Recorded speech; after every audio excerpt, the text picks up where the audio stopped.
सुनो विनय, इस बार रक्षाबंधन पर मैं अपने घर पूरे 2 दिन पहले जाऊंगी और हाँ, अपनी माँ के खाने पीने का जैसे भी ठीक लगे वैसे देख लेना। लेकिन तुम मुझसे उम्मीद मत करना कि मैं उनकी रोटी बनाने के चक्कर में फिर से उसी दिन अपने घर से वापस आ जाऊंगी। इस बार मैं पूरे 2 से 3 दिन रहकर आऊंगी। ड्रेसिंग टेबल में देखकर कंधे पर अपना पल्लू जमाती हुई लवीना ने कहा। लेकिन अगर तुम 2 दिन पहले जाओगी और 1 दिन बाद आओगी तो माँ के सारे काम कौन देखेगा? और तुम तो जानती हो ना लवीना, जब से माँ के शरीर में पैरालाइज की शिकायत आई है तब से वह सही से चल भी नहीं पाती और तुम उन्हें घर पर अकेला छोड़कर जाने की बात कर रही हो। अरे अगर हम सब उन्हें यहाँ इस हाल में छोड़कर चले गए तो उनका ध्यान कौन रखेगा? कौन उनके खाने पीने का ध्यान रखेगा? समय समय पर माँ को दवाइयाँ भी देनी होती हैं। ऐसे में अगर कोई परेशानी हुई तो, और फिर इस बार मुझे भी शहर से बाहर जाना है। 3 दिनों की मीटिंग है, कैसे भी करके बस इस बार मैनेज कर लो। नेक्स्ट टाइम से मैं पक्का मैनेज कर लूंगा, चाहे जैसे भी हो तुम चले जाना, बट नेक्स्ट टाइम इस बार के लिए प्लीज थोड़ा समझ जाओ, मुझे अपना काम भी तो देखना है। और फिर अगर काम पर ध्यान नहीं दूंगा तो यह सब जो सपने तुम देखती हो वह सब कैसे पूरे होंगे? तुम्हारे लिए ही तो दिन रात इतनी मेहनत करता हूँ ताकि 4 पैसे बचा सकूं, और फिर कभी ना कभी तो यह बचा हुआ पैसा हमारे काम आएगा ही। इसलिए जितना हो सके उतना पैसा कमाने की कोशिश करता हूँ। अब यार मैं एक साथ 2 जगह तो नहीं देख सकता ना।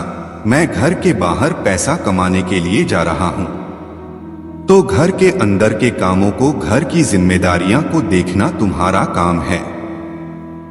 और फिर माँ की ऐसी हालत में उनका ख्याल रखना भी तो तुम्हारी ही जिम्मेदारी है। और देखो लवीना, ऐसा तो है नहीं कि मैं हर चीज का बोझ तुम पर डालता हूँ। मैं खुद से जितना पॉसिबल होता है उतना तुम्हारी मदद करता हूँ। लेकिन मीटिंग बहुत इंपॉर्टेंट है, इसलिए मैं मिस नहीं कर सकता, और इसीलिए तुमसे इतना कह रहा हूँ कि बस इस बार मैनेज कर लो। भैया को राखी कोरियर करके भिजवा देना या फिर रक्षाबंधन वाले दिन ही चली जाना। मैं पड़ोस वाली रीना आंटी को फोन करके कह दूंगा, वह कम से कम 1 दिन तो माँ का ख्याल रख ही सकती हैं। और हाँ, सुबह जाना तो प्लीज शाम तक वापस आ जाना, क्योंकि फेस्टिवल के टाइम उनके यहाँ भी तो गेस्ट आए होंगे ना। ऐसे में वह अपने घर के काम देखेंगे या फिर माँ को देखेंगे? इस पर लवीना भड़क गई और बोली, नहीं जाना मुझे कहीं भी, तुम्हें जहाँ जाना है जाओ। मैं तो वैसे भी इस घर में नौकरानी हूँ जिसे 1 दिन की भी फुर्सत नहीं है, या कहो कि 1 दिन की भी छुट्टी नहीं मिल सकती। जब देखो तब काम, समझ नहीं आता कि कब तक यह सेवा पानी करना पड़ेगा। अरे ठीक होना हो तो ठीक हो जाए, वरना तो मर जाए। इससे पहले वह कुछ और कहती, विनय तेज आवाज में बोला, अपना मुंह बंद रखो, खबरदार जो एक और शब्द कहा तो। अरे तुमसे कोई पहाड़ तोड़ने के लिए नहीं कह रहा हूँ। और जहां तक बात रही काम की, तो मुझे सच में समझ नहीं आता कि तुम इकलौती ऐसी इंसान हो क्या जो घर में खाना बनाने का काम करती है। घर में तुम्हारे और माँ के अलावा है ही कौन तीसरा? 3 लोगों का खाना पीना बनाना बहुत बड़ी बात है क्या? जिसे तुम बोझ समझती हो उसे अगर अपनी जिम्मेदारी समझो तो तुम्हारी और हमारी सबकी जिंदगी आसान हो जाएगी। और जहां तक बात रही माँ की सेवा की, तो प्लीज सेवा जैसा शब्द तुम्हारे मुंह से अच्छा नहीं लगता। तुम सेवा का मतलब भी जानती हो। तुम तो मेरी माँ को समय से दवाइयाँ और खाना दे दो, वही बहुत है। तुम तो वह भी नहीं करना चाहती, इसीलिए तो भाग रही हो कि 2 दिन पहले ही मायके जाना है। लेकिन हाँ, इस बार कान खोलकर मेरी बात सुन लो। अगर तुम माँ को यहाँ छोड़कर अपने घर गई, वह भी 3 दिन पहले ही, तो फिर तुम अपने मायके में ही रहना। वापस आने की कोई जरूरत नहीं है। अरे मानता हूं यह साल भर का त्योहार है, जो कि भाई बहन के प्यार की निशानी है, पर जब इंसान के साथ मजबूरी हो तो उसे भी समझना चाहिए। अब मुझे ही ले लो, दीपा दीदी को पता है कि मैं शहर से बाहर जा रहा हूँ और रक्षाबंधन वाले दिन भी शहर में नहीं होऊंगा, तो उन्होंने मुझे पहले ही होटल का एड्रेस पूछ लिया और वह मुझे अपनी राखी कोरियर के थ्रू भिजवा रही हैं। इस बात का ना ही तो उन्होंने कोई इशू बनाया और ना ही मैंने। तो बेहतर है कि तुम भी इस जरा सी बात पर कोई तमाशा क्रिएट न करो। मैं तुमसे जाने के लिए मना नहीं कर रहा हूँ। जिस दिन का त्योहार है उस दिन चली जाना, या फिर तुम्हारे भैया भी तो यहाँ राखी बंधवाने आ सकते हैं। खैर, जैसे तुम्हें ठीक लगे वैसे कर लेना। राखी के दिन चली जाना या फिर भैया को बुला लेना। मैं चलता हूँ, मुझे ऑफिस के लिए देर हो रही है। विनय ऑफिस के लिए निकल गया। विनय को ऑफिस से सीधा दूसरे शहर के लिए निकलना था। इधर विनय अपनी प्रेजेंटेशन तैयार करने में लगा हुआ था, क्योंकि उसे ऑफिस के बाद शाम को ही दूसरे शहर के लिए निकलना था। जाने में उसे काफी समय लगता, इसलिए वह समय से ही अपने ऑफिस से निकल गया। इधर लवीना गुस्से के मारे आग बबूला हुए जा रही थी। उसकी आंखें इतनी लाल हो रही थी मानो किसी को जला देगी। वह अपनी सास को घूरती हुई बोली, मेरा जीना हराम कर रखा है बुढ़िया ने, इसकी वजह से ना कहीं जा पाती हूँ ना आ पाती हूँ। पता नहीं कब तक मेरी छाती पर मूंग दलती रहेगी। भगवान जाने कब मरेगी यह बुढ़िया। अपनी सास को मन ही मन लाखों बद्दुआ देती हुई लवीना अपने कमरे में जाकर सो गई और सुबह से लेकर शाम बीत चुकी थी, लेकिन उसने अपने गुस्से के कारण अपनी सास को दवाइयां नहीं दी और ना ही खाने को पूछा। वह अपने कमरे में बैठी बैठी अपनी बहनों से बातें कर रही थी और बेचारी रामदुलारी जी बाहर खाट में पड़ी पड़ी आवाज लगा रही थी। जब उन्हें चिल्लाते चिल्लाते काफी देर हो गई तो पड़ोस का एक लड़का विवेक, जो कि दरवाजे के सामने से निकल रहा था, वह घर के अंदर आया और बोला, अम्मा जी क्या हुआ, घर में कोई नहीं है क्या? तो रामदुलारी जी ने लवीना के कमरे की तरफ इशारा किया और बोली, बेटा मेरी बहू अंदर है, उसे कह दो कि मुझे बहुत भूख लगी है और आज शायद वह मुझे दवाइयां देना भूल गई है, तो तबीयत भी बिगड़ रही है। उसे कह दो कि वह मुझे खाना और दवाइयां दे दे। वह लड़का जाकर लवीना का दरवाजा खटखटाने लगा। लवीना ने आवाज दी, क्या हुआ, कौन है? वह लड़का बोला, भाभी जी आपकी सासू माँ को भूख लगी है और आपने उन्हें दवाइयां भी नहीं दी, तो उनकी तबीयत भी बिगड़ रही है। आप उनके लिए खाना बना दीजिए और दवाइयां दे दीजिए। वह कब से आपको आवाज लगा रही है, पर आप शायद कुछ काम कर रही थी, इसलिए ध्यान नहीं रहा होगा। लवीना बोली, हाँ वो मैं कुछ काम कर रही थी, आप जाइए भैया मैं दे देती हूँ दवाइयाँ। लवीना सामने कुछ नहीं बोली, लेकिन उसके जाते ही अपनी सास को बातें सुनाने लगी। एक दिन भूखा रह जाएगी तो मर नहीं जाएगी, महारानी की तरह पड़े पड़े हुक्म चलाती रहती है। पता है ना कि तेरा बेटा तुझे तो कुछ कहेगा नहीं, अगर मर भी गई तो भी उसका इल्जाम मुझ पर ही लगा देगा। वह बड़बड़ाती हुई किचन में गई और खाना बनाने लगी। फिर खाना बनाती बोली, अपने घर तो मैं जाकर ही रहूंगी, वह भी 2-3 दिन पहले। बहुत भूख लगी है ना बुढ़िया, तुझे ले ठूस खाना, ले ठूस इसे। अपनी सास के आगे खाना रखती हुई, या कहो लगभग पटकती हुई लवीना बोली। इस वक्त बेचारी रामदुलारी जी खुद ही लाचार थी। वह क्या ही कहती और किसे कहती। जब उनका बेटा उनके पास होता था तब भी वह उसे कुछ नहीं कहती थी, क्योंकि वह नहीं चाहती थी कि उनके कारण उनके बेटा बहू में किसी भी तरह का तनाव पैदा हो, इसलिए बेचारी चुपचाप सब कुछ सह रही थी। अगली सुबह लवीना ने ढेर सारी रोटियां सेकी और खूब सारी सब्जी बना दी और फिर वह उसे खाने को अपनी सास के पास रखती हुई बोली, ले बुढ़िया यह तेरा खाना है, अब मैं केवल 2 दिनों के लिए अपने घर जा रही हूँ, तब तक बिना चुचुकुड़ किए चुपचाप पड़ी रहना। तेरी दवाइयां भी यही तेरे पास मेज पर रख कर जा रही हूं।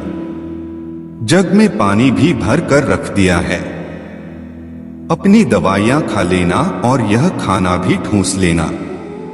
लवीना तैयार हुई और अपने मायके के लिए निकल गई। इधर बेचारी रामदुलारी जी अपनी लाचार और दयनीय स्थिति को देखकर रोए जा रही थी। उन्हें खुद पर इतना तरस आ रहा था कि वह उठकर पानी तक नहीं ले सकती थी। जो व्यक्ति दूसरे लोगों के 50 काम करने वाला हो, उस व्यक्ति को जब अपने एक एक काम के लिए किसी दूसरे व्यक्ति पर निर्भर होना पड़ता है, तो उस वक्त वह व्यक्ति कैसा महसूस करता है? बिल्कुल ऐसा जैसे कि आपके सामने खाना रखा है, लेकिन आप खा नहीं सकते क्योंकि आपके हाथ नहीं हैं। बिल्कुल ऐसा जैसा उसे व्यक्ति को महसूस होता हो जिसका सपना पर्वतारोही बनने का हो और किस्मत ने उसके दोनों पैर उससे छीन लिए हो। बेचारी अपनी लाचारी पर रोने के अलावा और कर भी क्या सकती थी। उधर लवीना खुशी खुशी अपने भैया भाभी को सरप्राइज देने के लिए अपने मायके पहुंची। वह जब अपने घर पहुंची तो देखा कि उसकी भाभी उसकी मां को गालियां देते हुए डंडे से लगातार पीटे जा रही थी और उसका भाई फोन चलाता हुआ अपनी मां से कह रहा था, मां तुम्हें भी रोज रोज पिटने की आदत हो गई है। तुम्हें इतनी सी बात क्यों समझ नहीं आती कि इसे अपने कपड़े बिल्कुल साफ सुथरे चाहिए। एक तो इसके कपड़े गंदे धुले, ऊपर से जुबान लड़ा रही हो। अब झेलो इसे, तो मैं भी नहीं संभाल सकता। जब लवीना ने अपनी भाभी को अपनी मां के साथ ऐसा करते देखा तो वह गुस्से से आग बबूला हो गई और गुस्से में चिल्लाती हुई अपनी भाभी की ओर दौड़ी। उसने अपनी भाभी से डंडा छीनकर उसे 2-3 थप्पड़ लगा दिए और फिर बोली, तुम्हारी इतनी हिम्मत भी कैसे हुई कि तुम मेरी माँ को इस तरह से पीटो? तुम्हारी हिम्मत भी कैसे हुई मेरी माँ को हाथ लगाने की? और तुम भैया, अरे काहे का भैया? तेरे जैसा नालायक इंसान जब अपनी माँ का सगा ना हुआ तो मेरा क्या सगा होगा? शर्म नहीं आई तुझे? अपनी पत्नी के कारण अपनी माँ के साथ ऐसा व्यवहार करते हुए तेरे सामने बैठकर तेरी बीवी तेरी माँ को डंडे से पीट रही थी और तू अपनी बीवी की तरफदारी कर रहा है। अरे कैसा इंसान है तू? तू तो इंसान कहलाने के लायक ही नहीं है। तेरे जैसा कमीना बेटा होने से अच्छा है कि किसी का बेटा ही ना हो। और तू चुड़ैल कहीं की, तुझे जरा सी भी शर्म नहीं आई मेरी माँ के साथ ऐसा बर्ताव करते हुए? अरे कम से कम इतनी तो शर्म कर लेती कि तू भी एक औरत है। कल को जब तेरे बच्चे तेरे साथ ऐसा बर्ताव करेंगे तब तुझे पता चलेगा कि कैसा लगता है। जब अपनी ही औलाद होते हुए अत्याचार को चुपचाप देखते रहे और कुछ ना बोले, एक औरत होकर भी दूसरी औरत के साथ ऐसा बर्ताव करते हुए तुझे शर्म नहीं आई? अरे कम से कम मेरी माँ की उम्र का ही लिहाज कर लेती। लवीना गुस्से में अपनी माँ का हाथ पकड़कर वहां से निकल गई और अपनी माँ को अपने साथ लेकर अपने घर पहुंची, जहां उसकी सास खाट पर लेटी हुई थी और उनकी चारपाई पर बहुत धूप आ रही थी। लवीना ने इतना भी ध्यान नहीं किया कि बरामदे में खाट डाली है, दोपहर को यहाँ धूप आ जाएगी। वैसे भी मौसम अभी इतना भी ठंडा नहीं हुआ था, रात को भी पंखे की जरूरत महसूस हो जाती थी। ऐसे में भला कोई इंसान पूरी दोपहर धूप में कैसे रह सकता है? लवीना घर आते ही देखती हैं कि पानी नीचे बिखरा हुआ है और पानी के साथ साथ सब्जी भी नीचे गिर गई थी। खाना और पानी नीचे गिरा हुआ देखकर लवीना अपनी सास पर बरस पड़ी और बोली, इस बुढ़िया ने तो मेरा जीना हराम कर रखा है। मर क्यों नहीं जाती तू? पता नहीं क्यों धरती पर बोझ बढ़ाए पड़ी है। मर जाए तो कम से कम धरती पर बोझ कम हो। बेचारी रामदुलारी जी अपनी बहू की बातें सुनकर आंसू बहाए जा रही थी। लवीना गुस्से में बिल्कुल भूल गई थी कि वह अपनी मां को भी अपने साथ लाई है, जो कि उसके पीछे पीछे ही घर के अंदर दाखिल हुई। लवीना इतने गुस्से में थी कि वह अपनी सास पर हाथ उठाने लगी। इतने में उसकी मां ने उसका हाथ पकड़ लिया और बोली, जब तक तू बेटी थी तब तो तुझ में बहुत संस्कार थे, बहुत बड़ी बड़ी बातें कर रही थी। अपनी भाभी से कि बड़े बुजुर्गों का सम्मान करना चाहिए, उनकी इज्जत करनी चाहिए, और अब एक पल में सब भूल गई। बहू बनते ही तेरी अकल कहाँ चली गई? तेरे सारे संस्कार कहाँ चले गए? क्या वह सब बातें सिर्फ तेरी माँ के लिए थी, सास के लिए नहीं? माफ करना बेटी, लेकिन मैं तेरे घर में नहीं रह सकती। तू भी तो वही कर रही है जो तेरी भाभी मेरे साथ करती है, या कहो कि तू तो उससे भी बुरा बर्ताव कर रही है। अपनी सास के साथ जो बेचारी चल फिर नहीं सकती, तू उनके लिए 4 दिन का खाना बनाकर चली गई। ना यह फिक्र की कि वह अपनी दवाई गोली कैसे लेंगी, कैसे वह खाना खाएंगी। तूने एक बार नहीं सोचा कि वे बेचारी दोपहर में पूरी दोपहर यहाँ पड़ी रहेगी? इतनी गर्मी में तो उनकी तबीयत का क्या होगा? कम से कम मुझे घर के काम ही तो करने पड़ते हैं, और तुझे देखकर तो लग रहा है कि कल को मुझसे कोई गलती हो गई तो तू मुझे भी नहीं छोड़ेगी। भगवान ने मुझे इतनी निकम्मी, नाकारा और नालायक औलाद दी। काश मैं बांझ ही होती, मेरी कोई औलाद ना होती। काश ऐसा होता तो कम से कम मुझे यही दुख होता कि मेरी औलाद नहीं है। पर आज तो मुझे ऐसा लग रहा है कि काश तुम दोनों पैदा होते ही मर गए होते। जैसा कमीना बेटा है वैसे ही निठल्ली और नाकारा बेटी है। इतना कहकर वे बाहर की ओर जाने लगी कि तभी लवीना ने उन्हें रोकना चाहा, परंतु वह नहीं रुकी। लवीना के माफी मांगने पर लवीना की मां ने कहा, अगर तुझे माफी मांगनी है तो मुझसे नहीं, अपनी सास से मांग, जिनका तूने इतना दिल दुखाया है। तुझे हमेशा ही शिकायत रहती थी कि तेरी सास तुझे बेटी नहीं मानती, पर तू मुझे बता, क्या तू अपनी सास को अपनी मां मानती है? एक तरफ अपनी मां के लिए इतना प्यार और इतनी चिंता, और दूसरी तरफ अपनी सास के लिए इतनी नफरत। आखिर क्यों? क्यों शादी के बाद भी तू अपनी सास को अपनी मां नहीं समझ पाई? मैं मानती हूँ शायद सारी गलती उनकी रही होगी, पर आज जब यह इतनी लाचार और मजबूर हैं, तब भी जैसा व्यवहार तुम इनके साथ कर रही हो, मुझे नहीं लगता कि उनकी कोई भी गलती रही होगी। लवीना अपनी माँ के पैरों में गिर गई। प्लीज माँ, मुझे माफ कर दो, मुझे अपनी गलती का एहसास है। आप कहीं मत जाओ, यहीं रहो मेरे पास, अपनी बेटी के पास। मैं आपको यकीन दिलाती हूँ कि आज के बाद मैं जितना सम्मान आपका करूंगी, उतना ही अपनी सास का भी। जितना प्यार और इज्जत मैं आपको दूंगी, उतनी ही अपनी सास को भी दूंगी। लवीना ने अपनी सास के पैरों में गिरकर भी माफी मांगी, और उसकी सास ने नजरों के इशारे से ही उसे माफ कर दिया। लवीना ने अपनी सास की खाट को अंदर कमरे में डाला और कूलर चला दिया। अब उसने घर का सारा काम निपटाया और अपनी माँ और सास के लिए ताजा खाना बनाकर ले आई। सबने साथ बैठ मिलकर खाना खाया। ऐसी ही 2 दिन कब बीत गए पता नहीं चला। लवीना अपनी सासू माँ को अपने हाथों से खाना खिला ही रही थी कि तभी विनय अपनी मीटिंग से वापस लौट आया, और जब उसने लवीना को अपनी माँ की सेवा करते देखा तो वह खुशी से फुलाना समाया, और उसने जाकर लवीना को गले लगा लिया और खुश होता हुआ बोला, I am proud of you Lavina, कि तुम मेरी वाइफ हो। अपनी सास को देखकर वह थोड़ा चौंका, लेकिन फिर लवीना ने उसे सारी सच्चाई बता दी, और विनय ने भी अपनी सास को अपनी माँ की तरह ही स्वीकार कर लिया। चारों खुशी खुशी रहने लगे। दर्शकों, आपको ये वीडियो कैसी लगी, अपनी राय कमेंट में जरूर दीजिएगा।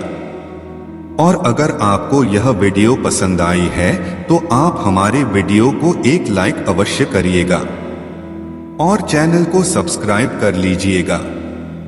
मिलते हैं नेक्स्ट वीडियो में। आपका बहुत बहुत धन्यवाद।